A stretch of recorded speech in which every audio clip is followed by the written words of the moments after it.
تهران یه گاری چی بود؟ این جیگر میفروخت، معروف بود به قاسم جیگرکی. یک آدم اینقدر بلند ترکه این اما زرنگ لا چاوکش، دعوا میشد یه چرخ میزد 10 تا رو میخوابوند. اما این و گاهی هم شراب میخورد گاهی. اما روز آخر ذی‌حجه که میشد دهنشو آب میکشید. قدیم لاتا اینجوری بودن ها، هر کاری میکردن به محرم که میرسید به احترام امام حسین میذاشتن کنار. حالا رو ول کن که طرف شب عاشوراش هم گناه میکنه. بعد شب عاشوراش برای همین قبرستونا پر شده، پر جوون. حرمت نگر نمیداری، حضرت زهرا نفرینت میکنه. میگه حسین من تو گودی قتلگاه داره دست و پا میزنه، تو داری میخندی؟ شب نشینی با رفیقات داری، تو خونه دور هم جمع میشی، باش برو حسینیه سینه‌تو بزن. میگم آخر ذی‌حجه دقیقا مثل امشب فردا شب دهنش آب میکشید، لباس عذابو میومد تو حسینیه محل و در ضمن علم هم داشت. حسینیه علم کش هیئت این بود، چون خیلی ماشاءالله قدرتمند بود، علم هم بزرگ. آقا هیئتی که 5000 سینه زن داشت. خلاصه کم کم کار به جایی رسید که رسید به 100 نفر سینه زن. مردم دیگه نیومدن. هیئت امنای هیئت دور هم نشستن که چرا هیئت کسی یه بستن گفتن چرا؟ بودن هم مردم میپرسیم، رفتن هم مردم پرسن آقا تو چرا نمیای؟ با این قاسم جیگرکی علومت کشه هیئتتونه.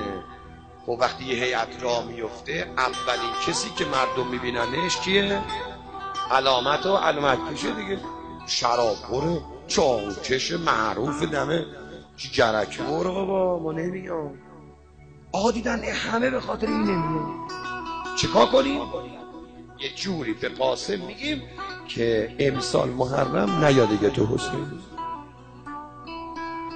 اومدن یه چند روز قبل از محرم 6-7 نفری رفتن خونه قاسم و گفتن ما با قاسم کاری داریم. گفت بفرمایید و دست به سینه مؤدب ایستاد و بین این 7 نفر یه پیرمرد ریش سفید بود.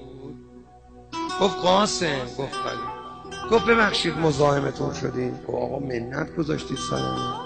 گفت ما اومدیم فقط چند تا سوال بکنیم. گفت بفرمایید. گفت قاسم حسین رو دوست داری؟ یه نگاهی کرد گفت کدوم حسین؟ حسین عزیز زهرا. زد زیر گریه. گفت حاجی دست درد نکنه، بعد از یه نوکری حسین رو دوست دارم. خودم زنم بچه هام فدای حسین. گفتن ناراحت نشو ما چند تا سوال. گفت بله دوست دارم، میمیرم برای حسین فاطمه. گفتن قاسم هر کاری از دست در بیاد برای امام حسین میکنی؟ گفت بله دیدید که من تو محرم هر کاری میکنم، هر کاری. بعضی فقط بلدم واسه دم در، ولی اگه دستشویا گرفت به اون میگن برو و این کارم میکرد قاسم. گفت دیدید من توالت میشورم، در دستشویا رو میشورم، تمیز میکنم، جارو میکنم، آب میپاشم، ظرف میشورم، از تیر میرم بالا پرچم میذارم، هر کاری بتونم میکنم. افتخارم. گفتن درسته قبول. گفتن قاسم دوست داره هیئت اربابت کوچیک باشه یا بزرگ؟ گفت بزرگ.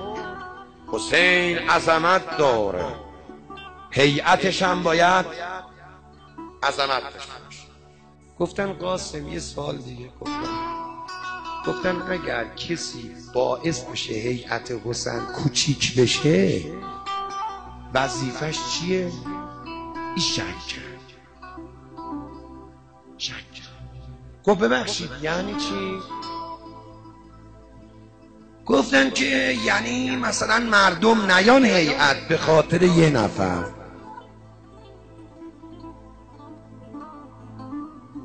گفت اون یه نفر نیاد، اون نیاد مردم میاد. گفت راستیاتش ما هم برای همین اومدیم دیده اینا اومدن بهش بگن دیگه هیئت. گفت قاسم ببخشید امسال نیاد دیگه تو حسینی. گفت باشه نمیاد. سلام منو به مردم برسونید بگید قاسم نمیاد شما بیان. قاسم فدای شما مردم بشه. بیان چون من نمیاد. باشه قاسم ببخشید آماد جسارت قاسم فقط اومدیم محترمانه بهت بگیم تو که میای دیگه کسی نمیاد، تو دیگه نیا. از خونه اومدن بیرون و شب اول محرم زن و بچهش به قاسم گفتن قاسم بابا نمیری هیئت؟ گفت چرا بابا شما برید من میام. نذاش زن و بچهش بفهم.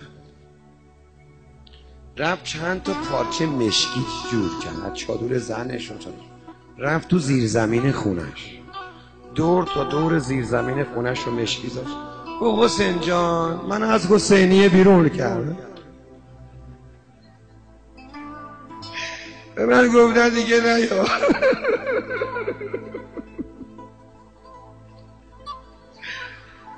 منم یه حسینیه برای خودم درست کردم.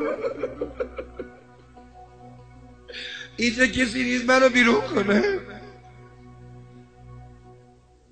زنجیراشو برداشت، هرچی شعر بلد بود هی توی زیر زمین زنجیر میزد و هی میگفت یا حسین یا حسین.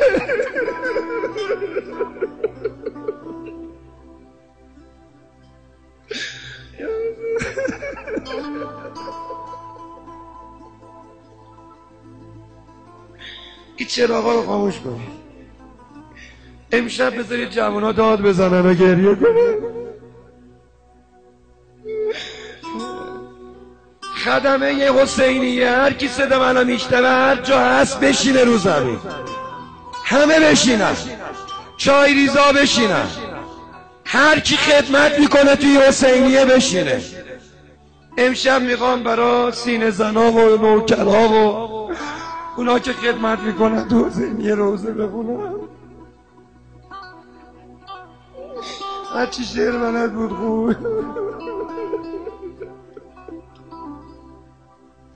شب اول تموم شد، شب دوم، شب سوم، شب چهارم، صبح پنجم یکی از اون 7 نفر با چشم گریون از هیئت امنا همه هفتایی اومد در خونه رفیقش درس اشکم بند نمیاد.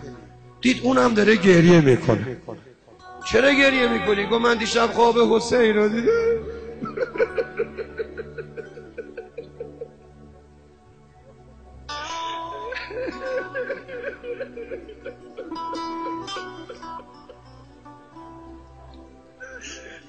یا امشب چه خبره اینجا؟ بیبی جان اومدی یه سری به ما بزنی؟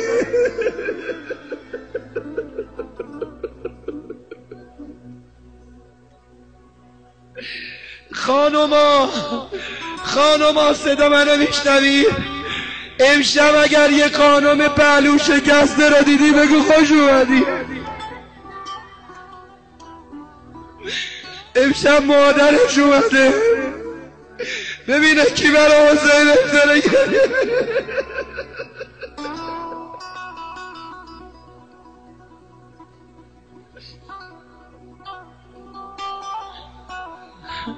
دوتایی اومدن در خونه سومی دیدن اونم گریه میکنه.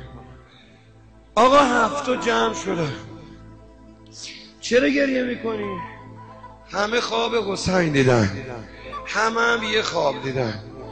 من قلبم درد گرفته نمیتونم بخونم. همینطوری میگم اگه امشب شب آخر عمرم من باشه راضیم. چه خوابی دیدی؟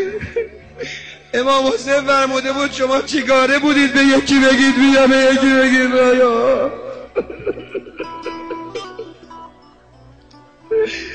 من که فقط حسین خوبا نیستم، من حسین گناهکارا هستم. برید عذرخواهی کنید ازش. چرا دل قاسمو شکستید؟ چرا جلو زن و بچه‌اش کوچیکش کردید؟ اومدن در خونه قاسم. اینجا رو میخوام جوونا داد بزنن و گریه کنن ها. اومدن در خونه قاسم، دیدن در خونه قاسم بازه. در زدن، یکی از بچه‌هاش اومد دید داره گریه میکنه. چرا گریه میکنی؟ گفت بیاین بابام داره خودشو میزنه، داره بابام گریه میکنه. دویدن دیدن قاسم اینقدر سرشو به دیوار زده، این سر شکسته خونالود. چته؟ گفت منم خواب حسین رو دیدم. آقا فرمود به خاطر من ببخشید رو.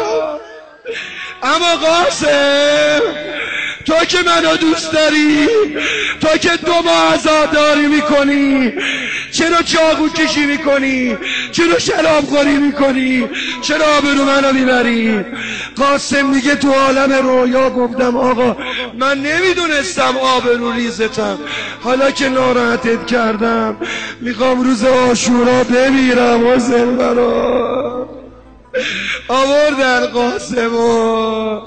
اما رفقا مردم جوونا زور عاشورا نشده بود، دیدن بچه های قاسم دویدن. مردم ما یتیم شدی، بیا جنازه بابا رو برداری. همه اومدن، روزه من همه جمله، مریض دارا، گرفتارا، کربلایا. مردم اومدن جنازه قاسم و گلبارون کردن. چه احترامی، چه گریه هایی. چرا گلبارون میکنید؟ گفتن قاسم نوکر حسین بوده. یا حسین